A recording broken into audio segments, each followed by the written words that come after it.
step it up. Seek the Father's face until you find it. Trust the Father's timing. Bounce back, go and finish your assignment. You gotta keep striving, never give up.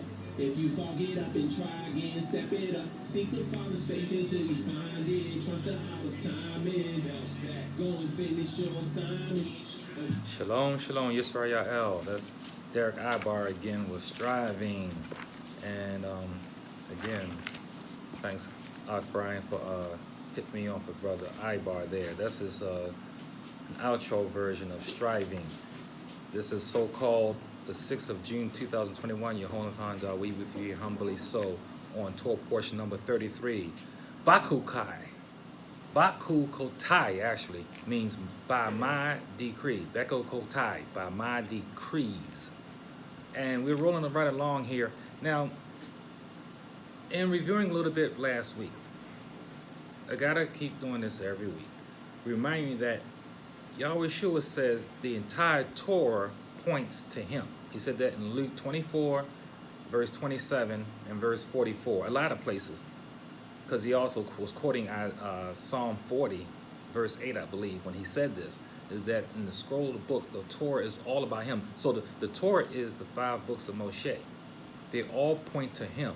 And getting these instructions, and these Torah portions, if you are not connecting them to your salvation, then you are still a babe. And we're going to talk about that. Let's go back to Zechariah. I read this one last week. Zechariah 10, 8 through 12. And let's see why we are where we are right now. Just to review, Zechariah 10, 8 through 12. And it reads, I will whistle for them and gather them, because I will redeem them, and they will increase as they once increased. I will sow them among the peoples, and they will remember me in far countries. They will live together with their children, and they will return. I will also bring them back from the land of Mizraim and gather them from Assyria. I will bring them into the land of Gilead and Lebanon until no room more is found for them. He will pass through the seas with affliction, keyword sea, and strike the waves of the sea, and the depths of the river will dry up. Then the pride of Assyria will be brought down, and the scepter of Mizraim will depart. So I will strengthen them, says Yahweh, and they will walk up and down in his name, says Yahweh. Some key words there is you're talking about water, going across water, dry shod, and you're talking about the name of Yahweh. Leviticus 25:35 talks about how we are commanded. It's not a suggestion. We are commanded to help our brother. So is that a New Testament thing? See how we see that what you call the Old Testament is no different than what the New Testament is. It's refreshed. It's a refreshed understanding. It's a greater revelation in the Brit Hadashah, the New Testament, of what is being talked about. That's all it is. We were commanded in the Old Testament to love our brother as we love ourselves, not just in the New Testament from what you call the Beatitudes. Obadiah, verses 11 through 14, we read last week about how Esau stood on the sidelines and cheered our demise. Not only that, he blocked our escape, and he also included himself into the pillaging. So obviously he did not go by this. You say, well, he was not covenant. Well, we know he was not covenant with Yahweh. Yahweh judges the rest of the world with the Noahide laws.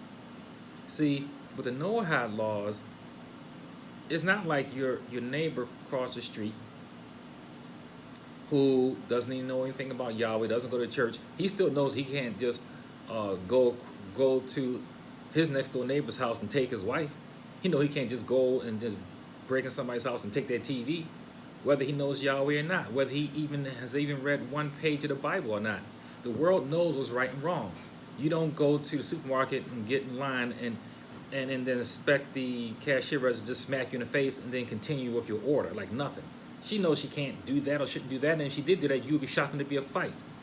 We know automatically in our genes, in our breath, in our souls, that we do unto others as we have them do unto us. Has nothing to do with religion. So all the world will be righteously judged, whether they are in covenant or out of covenant. We also talk now in Bechukotai, and this is in Leviticus 26:3 through the end of the book of Wayekra. This is the last Torah portion of Wayekra, which is the called out ones. This is Yahweh's covenant peoples who are set apart. The Haftorah is in Jeremiah 16:19 through Jeremiah 17:14. Now, here we're ending up the book, and Yahweh's talking about the land and the conditions of the blessings and the warnings of the curse. Now that we know how we are supposed to present ourselves to Him, He talks about the land. He cannot put us in the land without knowing these things. Otherwise, He can keep the people who are in there now. Let's read chapter 26 and verse 3 of Wayekra, what we call Leviticus 26 and 3. And it reads, "If you walk in my statutes and keep my commandments and perform them." If. Key word there is if. See, this is a conditional thing. And there's three things, three ifs. Yalak. And it says walk in our KJV, but that's yalak. It means to carry, follow, bring, flow, grow, lead, pursue. And then it says chakka. Our book says, our KJV says statutes. Chakka, that means appoint, custom, manner, ordinance. Now the ordinance is a formal decree to observe dutifully. And then the word for commandments is mitzvah. And these are the instructions and precepts. Root word is sava. And it means constitution, enjoin, appoint, biting, charge. This enjoyment, we have enjoined ourselves to Yahweh. And the word there is if. See, the thing about a relationship, and we talk about a genetic relationship, is that it cannot change. The thing about we have children. It doesn't matter how bad they are, how much they go against what you say, they leave the house. Only thing they can do is abide by your instructions and you have a close relationship, or they can dismiss your instructions and then you have a further apart relationship. But one thing they can't do is not any longer genetically be your daughter or your son.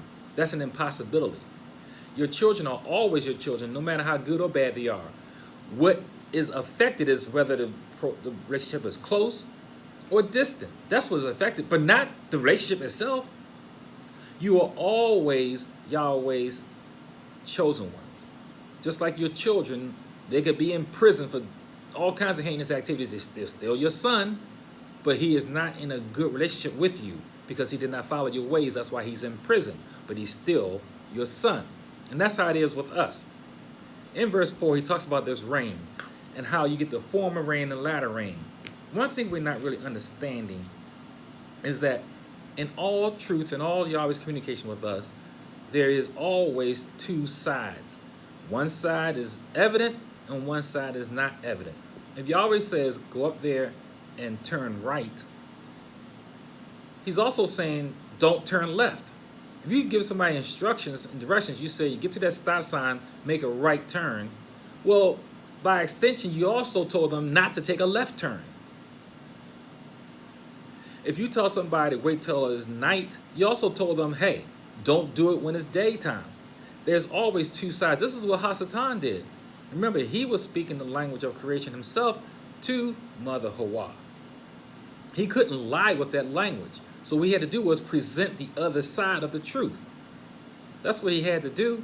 He had to do that. What is best to do is to just follow Yahweh. He told Adam and Hawa to be fruitful and multiply. Did they ever do it at that time? Not when they were not when they were perfect. They did not have a understanding completely of that. But we do, and he said, if you eat of this tree, you will die. Well, die means not live. If you eat from this tree, you have eternal life. So, in all instructions, we need to know there's an in facto and there's a de facto understanding of all information given. We were given a covenant of good promises, good promises of overwhelming prosperity. If you think about it, though, all the promises were given in general terms. Was not the rest of the world prosperous? You mean to tell me that the rest of the world was desert and only Israel had Shangri-La and lush green grass and trees? No, this land that we call America, the entire so-called North and South America, was lush and plush. Was anything more lush than the Amazon? How about Australia? The world is naturally lush and plush and full of fruitfulness. So all these blessings we got, yes, they are true and comes from obedience, but it's not unique to us. Yahweh lets the rain fall on the just and the unjust. The sun doesn't just shine on Hebrews. The sun shines on the entire world. The grass grows no matter what land it's on. Trees bud fruits no matter what land it's on. So these blessings do not specifically identify Yahweh's covenant peoples, but you know what does? In Yahweh's infinite wisdom, the curses do. See, the curses are specific. They are precise, like a surgeon's scalpel. The curses are so precise that it literally identifies who Yahweh's people are. Because there's no people on earth. If someone was coming from another planet and this chief said, hey, you bring back a group of peoples that we're going to start this new world with. The group I want you to get is the ones who are at the bottom, who has the least, who's the most impoverished, the most broke down, the most imprisoned, the most sick, the one who's most attacked. That's the group I want you to bring back to this planet. We're going to start off with that. That group will come and know to get us. They will know to get us. Do you think they will go to Jerusalem right now to get those people? Don't like they large in charge to me. Are they going to go to any group of peoples and bring them back to this new planet? They will get somebody looking like you and me, because we are the ones at the bottom. At the bottom. And the curses specifically identify who Yahweh's people are. It is precise. That's a beautiful thing, because then you know who is who. Let's go to Hebrews 4, 1 through 3. Hebrews 4.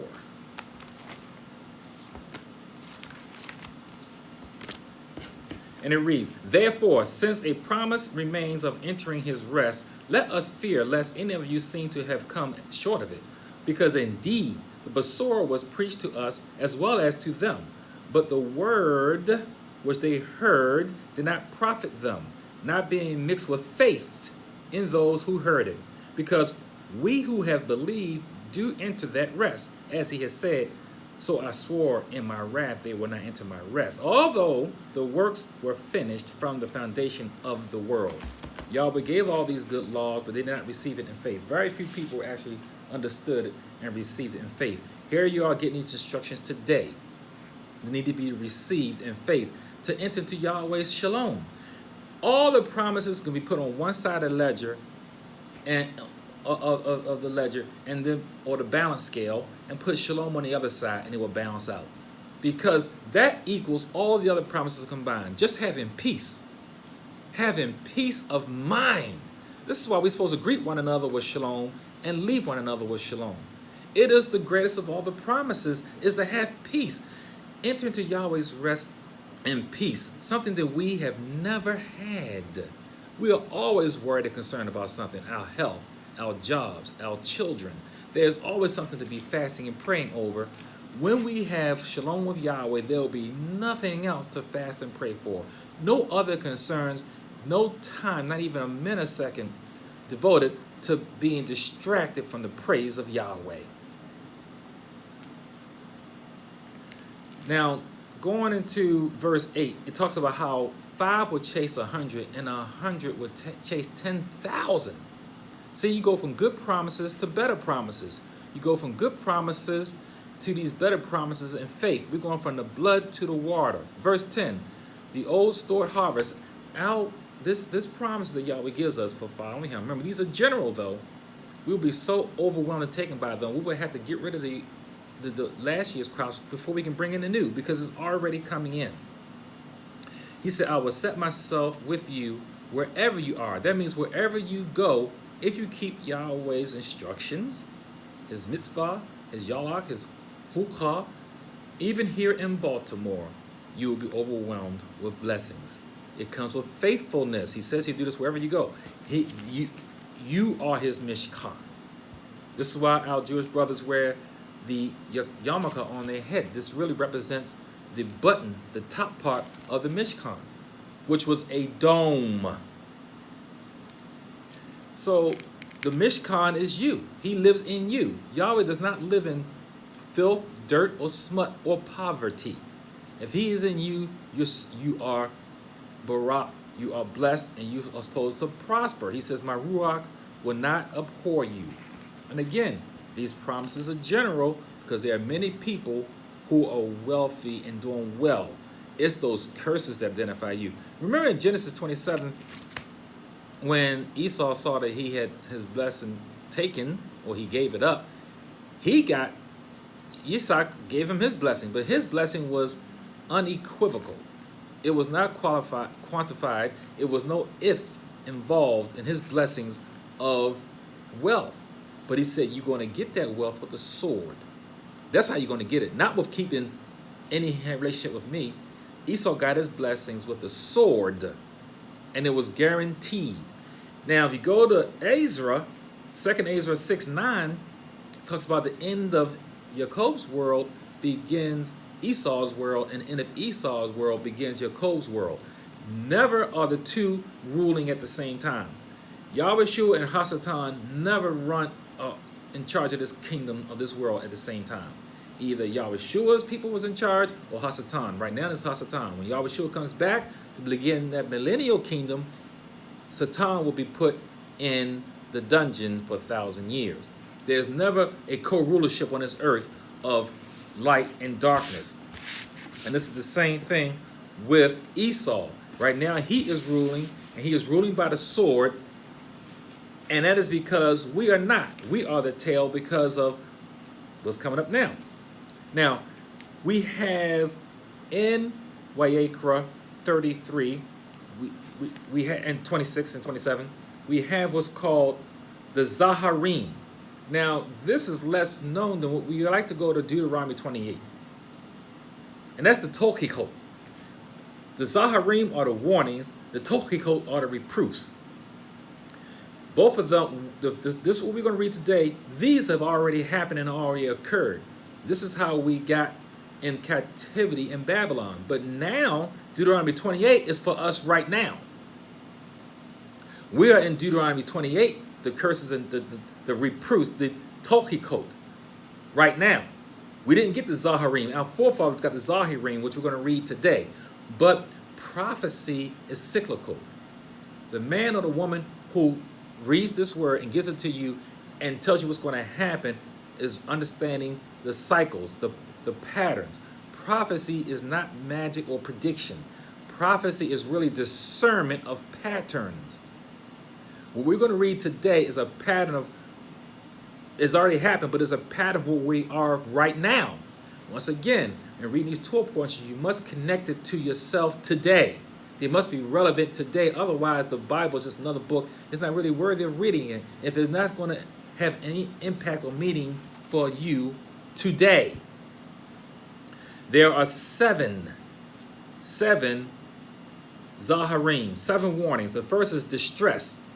And what are the 7 distresses? Swelling lesions, burning fevers, frustrated longings, sowing seeds for enemies, being struck down by enemies, being ruled by enemies, and fleeing without pursuers. What's the second? Drought. 7 things. And Yahweh says at least 4 times in reading these, he gives us a theme of 7. 7, that's key. So I'm going to give you some information on that.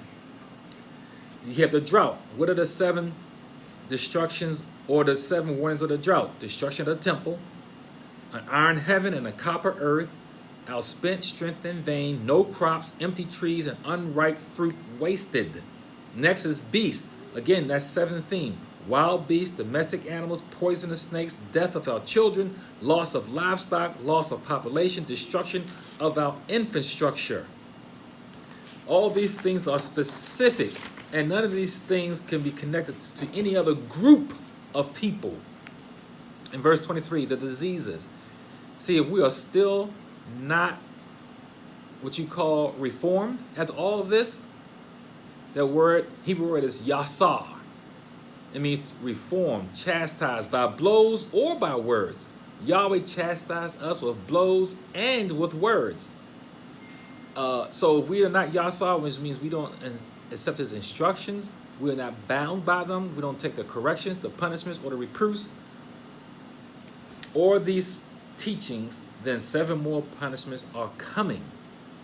Can you believe this? After all this, we still not abiding by the word of Yah. Yahweh says the vengeance is going to be on us in the cities. In verse 26, he says our resources are going to be scarce. 10 women sharing one oven. And in that oven, they're going to be cooking subgrade food. The bread will be like crumbs. By the way, I meant to bring in a loaf today of our brothers from Chicago. The Black Bread Company, I recommend it. I had 4 slices of it today. I made toast out of it with avocado spread. Beautifully delicious and healthy. Support your brothers and sisters. Okay, go to the Black Bread Company, Chicago, and support them with the bread. The bread, really, honestly, is just good bread, but it's not like it has any kind of different taste, whatever. But it just supports someone who's out there trying to do something righteously. So our resources are going to be scarce. In verse 30, famine. So then if we don't shema, and shema means to hear intelligently. Shema don't just mean that you hear, but it means to intelligently hear, like you hear me now. Attentively, carefully, certainly, consider, diligently, discern. You got to have discernment. That's what shema means. Obey, perceive. Perceive, listen to this word. Publish, report, understand. That means you are under the stand of the knowledge. The knowledge is on your head and you're under it standing. Witness. This is what Yahweh is saying. We need to be able to connect the dots to where we are and how we got there. To where we are and why we're there. We need to be able to understand these things and connect the dots. We need to understand why we are where we are so we can know how to get out of it and what needs to be done. And then in verse 31, the 7s are cannibalism, defenses destroyed, death of the Hebrews, loss of Yahweh's presence, destruction of the cities, desolation of the Kodesh places. So the places you go to worship him are going to be desolate. And Yah's refusal of our prayers. Not accepting our prayers. Now this is really bad when you can't even get your prayers to get through. And ain't no place to worship him. It's destroyed. Again, prophecy is patterns. Our worship places are destroyed right now. How many of us can even go to a good place of worship today under COVID? And then we got verse 32, dispersion. Dispersion. And yes, this is harsh, but even in this harshness, there is a blessing. See, Yahweh's promises of the land of milk and honey turn to a desolate land. And our enemy the land is so desolate that our enemies are stunned, stupefied, amazed, astonished. They can't believe this destitute waste. The Hebrew word is shamaim. Our enemies are shamaim when they see the land. So you tell me. See, this word at-ha-eretz means that the curse of the land will lay desolate and unprofitable no matter who attempts to live in it. So you go to Israel today, and I was there, and you're going to say, how in the world can this place prosper if it is Yisrael? Yahweh says it's not going to prosper if we are not living right. We're going to be expelled from it, and the land will be an astonishment to even your enemies. It's going to be an astonishment. It's not an astonishment today. It's a beautiful, thriving place. And if that is so, then is it real? Israel. Is it real? You know, it may be Israel, but I'm starting to doubt very seriously if it's Israel. Israel. Because let's look at this. Let's give a brief timeline. It's not detailed, but let's give like a little timeline. 70 AD, you have the temple burned down. Okay?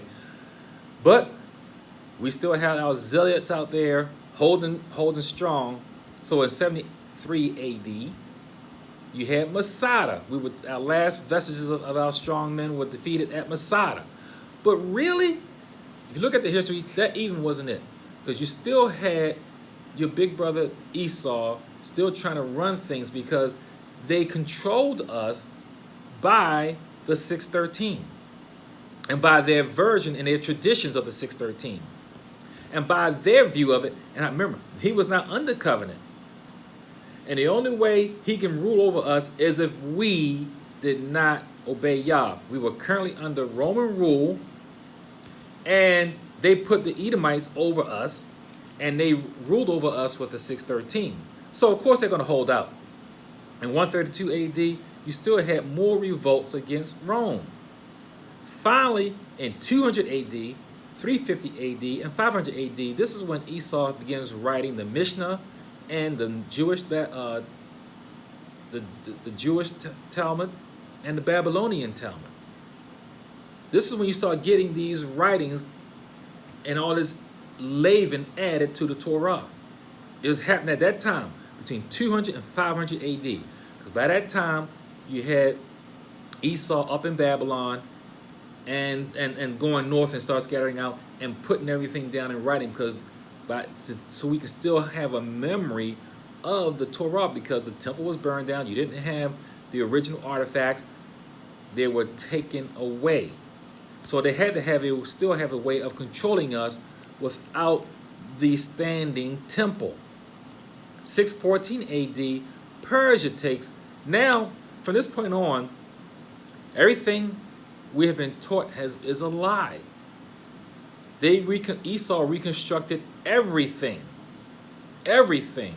All our history was being changed over and besmirched and blighted.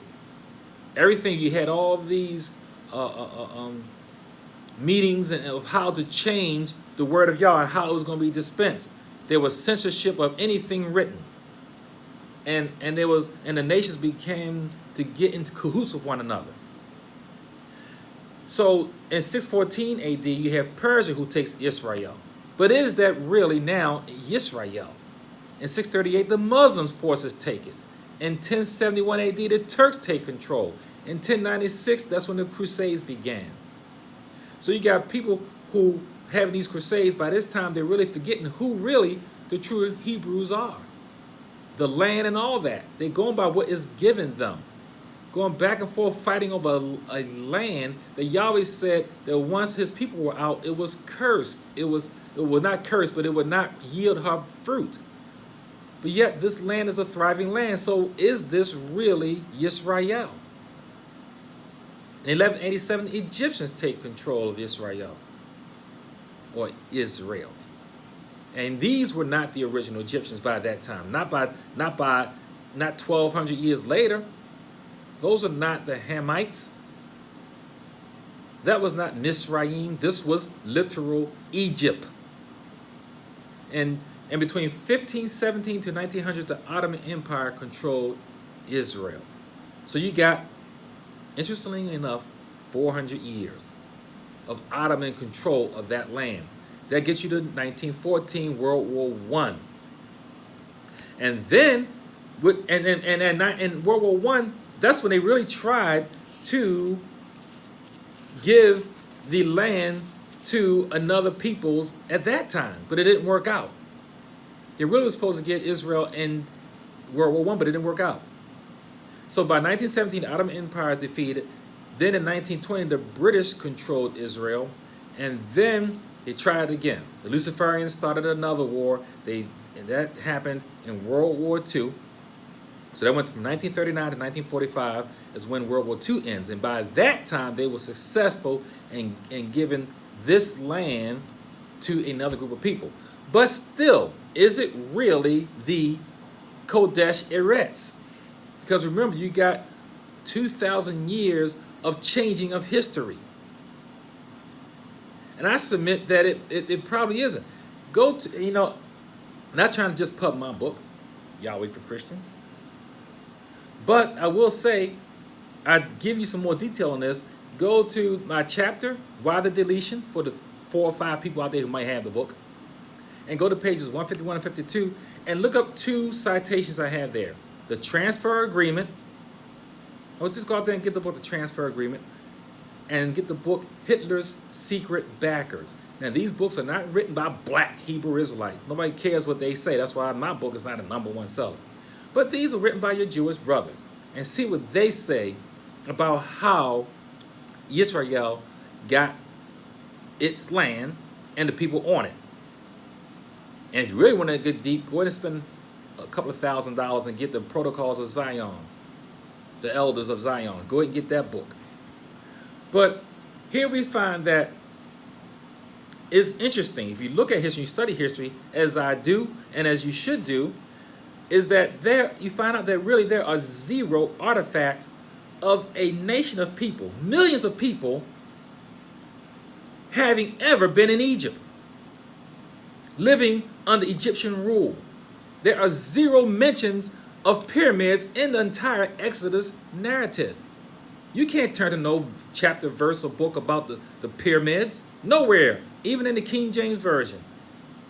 And there are 0 artifacts of a Davidic empire by all his enemies. Why don't the enemies talk about David if he was such a great nemesis against them? Destroying them, there should be a whole lot of artifacts about the Davidic kingdom, about all of these dynasties, of the Hebrew dynasties. You don't have all this in the so-called Middle East. Not in the areas that they say that they're supposed to happen. See, Yisrael, per the Torah, is in parts of the Sahara Desert, and that's huge.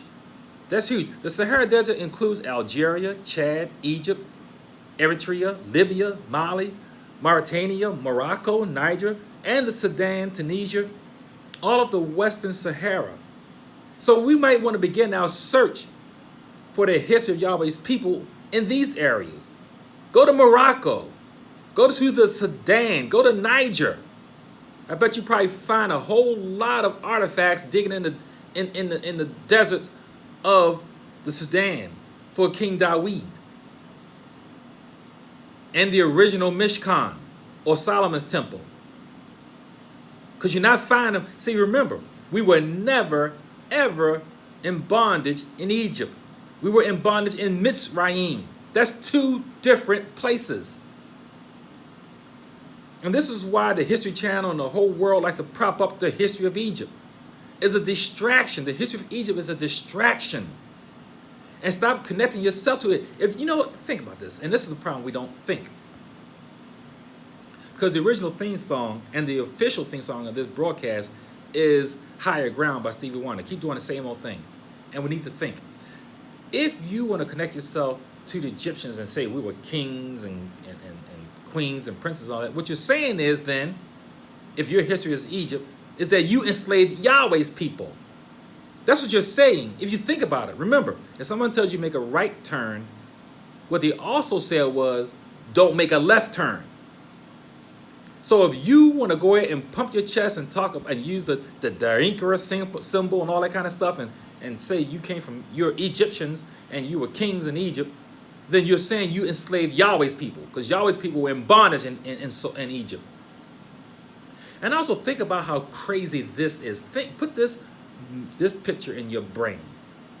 If the people who are in Israel now are the people who were in so-called Egypt, you're saying that pasty white people were being enslaved and whipped by dark black Hamites.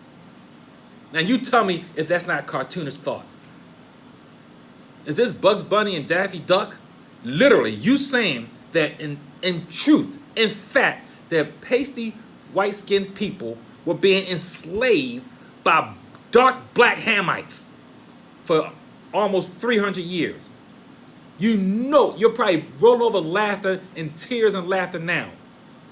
There are no artifacts showing no pasty white people being whipped and in bondage by Hamites. Nowhere. See, all it takes is a brain to think, to turn off the TV sometime, to stop getting drunk and eating and living your best life, and to fast and study and pray. And you just get regular common sense. It was all peoples of melatonin richness in this whole narrative of these 5 books of Moshe. There were no pasty white people in here. None. And there are no artifacts supporting that. And there are no artifacts supporting that you were ever in Egypt, because you weren't. You were in Misraim. Egypt is a distraction. And you need to start questioning whether Israel is really real. Because Yahweh says the place will be desolate and she will have her Sabbaths, her Sabbatot, that she did not get. And we're going to talk about that. I'm telling you, you're going to have to turn this program on every week if you want to learn something. Leave the church, turn this program, find yourself a good Hebrew minister who's going to teach this word again. And I started off and talking about how Yahweh says his people in Zechariah are going to call on his name. Are they doing that now in Jerusalem? Are they calling on the name of Yahweh? They call it Hashem and Adonai. They don't call on the name of Yahweh. Anathema. Anathema. So obviously the land has not been repopulated. Not the true land. The true land, I'm telling you, thinking more and more is in sub-Saharan Africa. It might be in Mali somewhere, Libya, Tunisia, Morocco. Jerusalem is probably in Morocco somewhere. It ain't up there where you're seeing it right now. Learn your history. In verse 34, see, Yahweh says, to back up what I'm saying, in verse 34, you're talking about Leviticus 26, Wayekra, Yahweh says he will let the land enjoy her Shabbatot. Remember, the first time we got kicked out, we were 70 years in Babylon. Why 70 years? Yahweh does not do things randomly for no good reason, because that cleared the land of getting her Sabbaths that she did not get, that Yahweh talked about in the previous Torah portions, about how we're supposed to keep every 7 years. The land has to have her Shabbat. And then you count the Jubilees, and there's freedom. The land did not get that, so we went into Babylon for 70 years. Now it's the same thing now. It takes about 9 Jubilees for the land to get her Shabbat, her Shabbatot. And that brings us to this time right now. From the end of 2 Chronicles, and that's another thing. The so-called Old Testament did not end with Malachi. The last written or time period in the so-called Old Testament is 2 Chronicles. But when you go by European Bible that doesn't know your history, that takes you out of it, put themselves in it, they give you Malachi at the end. But for 2 Chronicles to Yahweh's shore was about 430 years. So that was your first time of letting the land get her Shabbatot. And isn't it quite interesting now that we are over here and the land's getting her time, getting close to 9 Jubilees. This is why they took Jubilees out of, they didn't include Jubilees into the holy books, the Kodesh books, because it's going to tell you how every 50 years leads to something major. We're about at our 9th Jubilee from Yahweh Shua, which means we're getting close to our 6,000th year of this earth's history, which means Jubilee. Freedom from all this. A new beginning. And this is why you must study moon, sun, stars, fast, pray. You need to know the season of the Messiah's return. You're not going to know the day. He doesn't even know the day. But you are charged, commanded to know the season. You're not going to know it reading in English.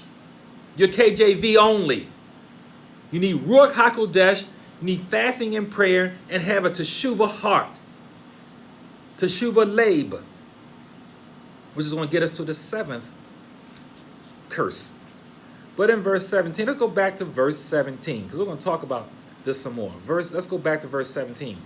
When Yahweh says our enemies will hate us and they will rule over us, this word for hate is, or enemy, is oyabe. It means hating, adversary, and foe. Who is our adversary that walks about like a lion? That's right, Ha-Satan. He is the adversary. He is the adversary. His name is Haliel. And as the adversary, he has to work. He's just one man in one place at one time. So he has to work through his covenanted people. And this word, root word, is Ayab. This hate word means hostile as a opposite tribe. Opposite tribe. Not a similar tribe, but an opposite tribe. So this hate is not a random hate. It's not like you're saying, oh, I hate certain groups of people, but you don't even know them. This kind of hate is a hate of knowledge and understanding. This hate that's talked about in verse 17 is a hate by people, a group of people who understand you and who know who you are. See, that's a different kind of hate. It's not a general random hate. Ezekiel 35 and 5. Ezekiel 35 and 5. This is why you got to learn a little bit of the Hebrew language. It gives you, it's more precise in understanding what you're reading. Hebrews 35 and 5. This is talking about the prophecy against Mount Seir. Mount Seir is Edom. So and for the sake of time, I'm just going to read verse 5, not 1 through the whole chapter. Because you have had an ancient hatred, and have shed the blood of the children of Israel by the power of the sword. What did he say? What did Isaac give Esau the blessing of? He gave him blessings of prosperity by the sword. So by the power of the sword, at the time of their calamity, when we were down, when their iniquity came to an end. So even when our time was up, he perpetuated his anger and hatred against us and continued to keep us under his foot. Continued walking on our backs and our necks. Esau, he is your perpetual enemy. He made himself your perpetual enemy. Who have a perpetual hatred against us. And we have allowed ourselves to have fear sink in us. The remnant of us who survived are in fear. Don't be in fear. Don't walk in fear. Don't speak in fear. Don't pray in fear. Pray in faith. Walk in confidence. Because over here, what we have done was he has added new sins on us, and we have taken in the sins that we got exiled out of the land with, and we added new sins. The next curse is confession. See, or the final one. We finally confess to Yahweh, cry uncle, but Yahweh is indifferent to this. Because it's not from the heart. So he gave us a little nod, a little blessing, where we did return to the land, but by the time his son came, we were under Roman rule, because we did not teshuva in the heart. That shows it was just lip service, not heart service. That's why even though we went back to the land, he allowed it. By the time his right arm, Yahweh Shua, came, we were under another rule. Now let's talk about why you believe in Yahweh Shua now. You who are so-called Hebrews. And those are they who call them. Let's talk about how that happened. Now if you look at this chapter, Leviticus 26, verses 13 to 28, and then verse 40 to 42. These are the first set of curses, okay? These are a little bit different than the ones in Deuteronomy 28. Those are for us today. These are for those, I would say these are the Old Testament curses, and the ones we got now in Deuteronomy happen to what we would call the New Testament curses. All from disobedience. So this first set, you can begin the timeline from 721 when you were in Babylon, when you came out of Babylon. Then if you go to Ezekiel 4 through 6. Ezekiel 4 through 6, when Ezekiel was made to lay on his left side for 390 days. That's one day for each year of giving the land her Shabbatot, her rest. Remember, he laid on the right side for 40 days. But remember, Judah was in exile for 70 years. So why did Ezekiel only lie on his side for 40 days? I was just reading this morning, and I got that answer. I was saying, wait a minute, it's supposed to be 70 years. I just got that today. They were already in Babylon for 30 years. Because, see, Ezekiel and Jeremiah are contemporary. And in Jeremiah 29 and 10, he talks about the exile of Judah for 70 years. That's what Jeremiah talks about that in Jeremiah 29. And just read verse 10. It's 70 years. But by the time Ezekiel's prophesying, we were already there for 30 years. Yehuda was. Not Israel, Yehuda was. So Ezekiel only had to lay on his right side for 40 days. They only have 40 left. Isn't it interesting? 390 and 40 gives you 430. See how 430 keeps popping up? 430 between Chronicles and Yahweh Shua. 430 between Yahweh Shua and us. And now 430 years over here in Babylon, which is almost up. That's not a coincidence. So anyway, so now let's go back to why is it a great Hebrew explosion today? So now Ezekiel was laid on his left side 390 days for Israel. Those are the 10 tribes. That's not Yehuda. 390 times 7 equals 2009. The year 2009 is when you really had the great Hebrew explosion. Most of you who believe in Yahweh only got 12 years in. At the most. There are very few of you out there who have more than 12 years. That's why you calling him Yahuwah and all this other stuff. Because people like me who was around before the internet didn't call him that. The thing about it is, you still have Esau in your camps. Just like with the Golden Ox incident. It was Esau that prompted us to do that. Esau has always been amongst us. The tares have always been with the wheat. To what? To bring us against Yahweh. To subvert us. So even today, we have thousands, tens of thousands of Hebrew camps out there. And amongst most of them, you got Esau in there. You got enemies in there pretending to be your brothers. It's the same thing our first century fathers went through in the book of Acts. They were fighting off Esau inside of all the places where they set up new worship places, new mishkans. You had Esau and them subverting it, denying Yahweh Shua being who he was, talking about circumcision and all these other things. Talking about things that did not have to do with salvation. Trying to get us under the stones of 613 commandments instead of understanding the refreshed covenant when Yahweh Shua washed the disciples' feet and made a refreshed covenant with us. Remember my example of the 1969 Corvette. You can refurbish it and clean it up and make it strong, put a motor in it and strong. It's not new, it's refreshed. It's not a 2001 Corvette. It's still a 1969 Corvette. It's just been made better. And it's better than a 2021 Corvette because there's thousands of those. We have a refreshed covenant. The moon is refreshed. It's not a new moon every year. Yahweh made one moon, and it's the same moon today as it was when he first created it. It's just refreshed every 28 point something days. So we find that in 2009 is when you had this explosion of the Hebrew roots movement. And there's very few, maybe a handful of you who came in around the year 2000, and you considered to be almost elders. But ain't none of you were around long as me in the 80s. And that's why you came out after the internet.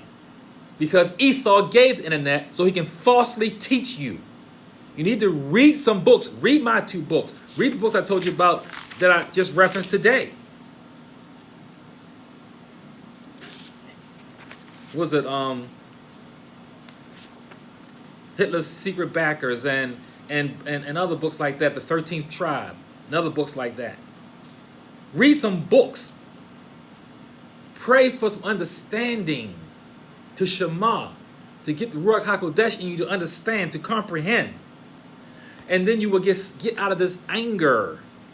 Because I outlined it last week. People who become aware of who they are go through the same cycle of those who need therapy, who go in depression.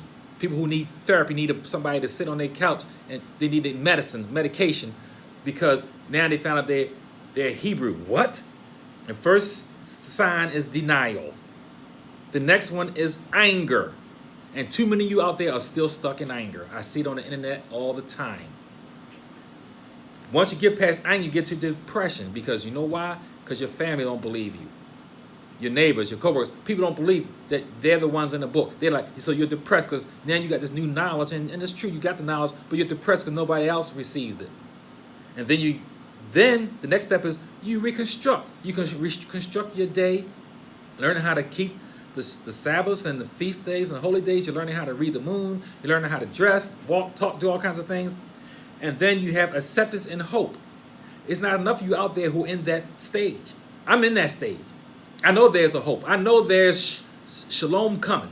I know it. I'm past these other stages. You need to get out of this anger and depression stages. But you're new. Very few of you have came about before 2009. It's prophesied in the book, Ezekiel 4:4-6, of when this explosion will happen. And that's why you believe in today. Because it's all in prophecy. But you don't know that because you're too busy in church on Sundays. I got a whole lot of here stuff that's deep to share, but it goes into the Hebrew, and I'm not going to have enough time. I see my time is already getting close. But in verse 43, we see that we didn't really teshuvah. We did, yes, Yahweh, he gave us a nod because Yahweh's not going to turn down anybody who comes to him. So he led us back into the land. But the eternal promises are going to come from teshuvah in the heart. Yahweh's going to regather us back to him. We have been scattered, and a good thing came out of it because now we salted the earth. We would not have done it on our own. We would not have done this. We would have stayed around the temple trying to do our best to keep the law and satisfy him getting to the kingdom by keeping those temple laws. He had to burn it down for us because we didn't listen to him. Sometimes people say, I'll show you better than I can tell you. Verse 44, again, I talk about relationships, and I said this many times before. We don't understand this word redeemer. The Hebrew word is Hebrew number 1350, galwal. It's a genetic word. Yahweh's going to bring back those who genetically belong to him. It's like when your son gets out of jail, he's your son, even though he didn't listen to your rules and laws and he ended up being in jail, he still was your son. But the relationship was not that good because he was in jail. He was in prison. Now he's out, he comes home to you. He don't go to your neighbors across the street. He don't go to the China man, to the Japanese man, to the white man. He goes to you. He's your son, and he's reconciled back to you. See this thing, going verse 45, it ends it. Yahweh gives us progressive revelations. The revelations are progressive. We learn more as time goes on. He tells us everything, but the revelation of it is progressive. These Zaharim are of the first temple era. All these ones I'm outlining today are from the first temple.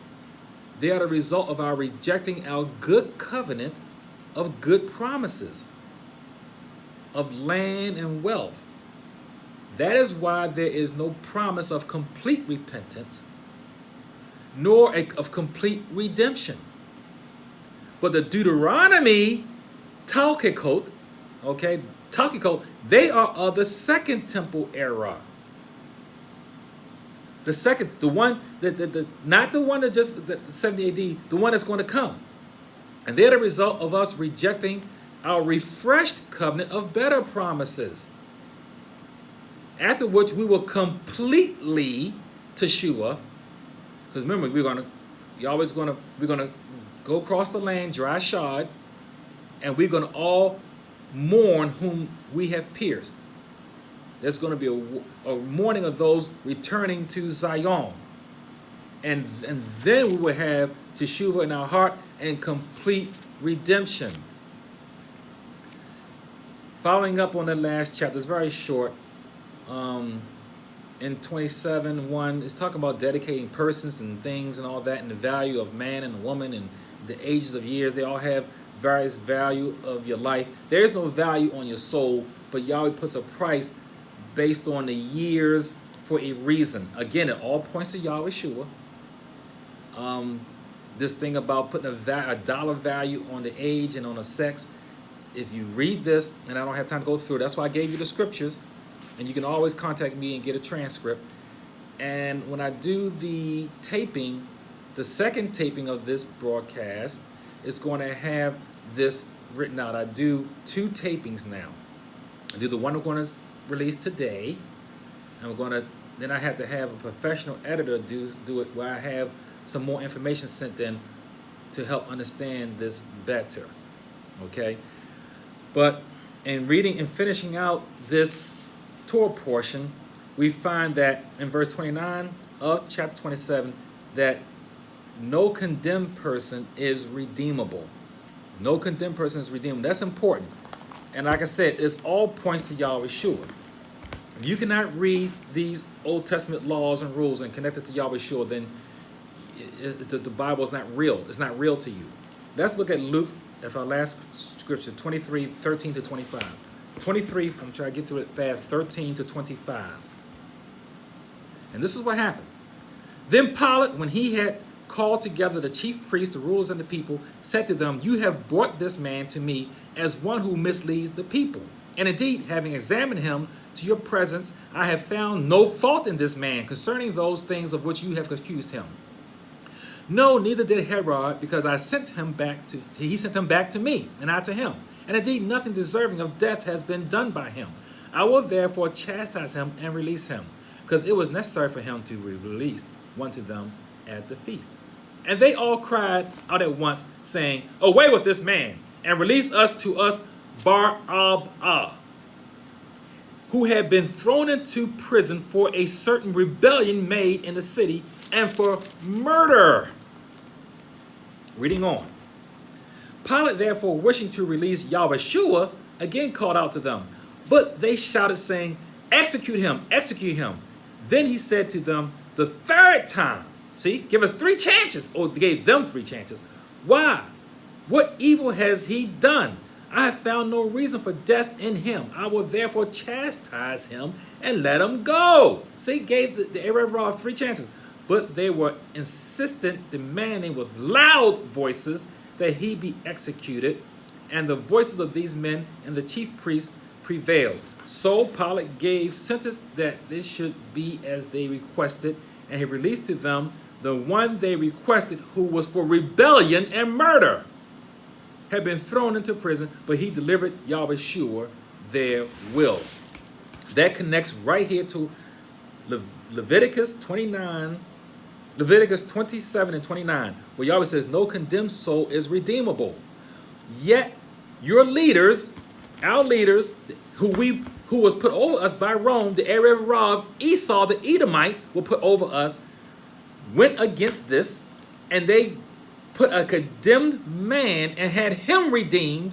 His name means son of the Father. Barabbas, which is Greek, for Bain Abba. Bain Ab. It means son of the Father. They redeemed him over Yahweh Shua, who is the son of the Father. And you don't get that unless you follow Yahonathan Dawi, Yahweh for Christians, right here.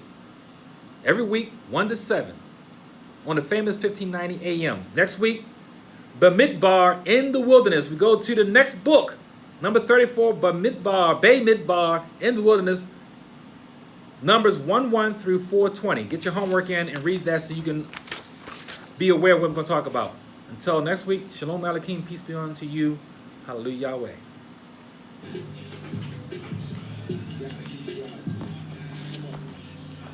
Keep striving, never give up. If you fuck it up and try again, step it up. Seek the Father's face until you find it. Check the Father's timing. Go and finish your assignment. You gotta keep striving, never give up. If you fuck it up and try again, step it up. Seek the Father's face until you find it. Trust the Father's timing. Bounce back, go and finish your assignment. A just man falls 7 times and gets up again. Bounce back. If you quit the race, you will never win. Step it up. We just want the kingdom out of willing. He gon' let us in the science. Come and tell a friend to tell a friend.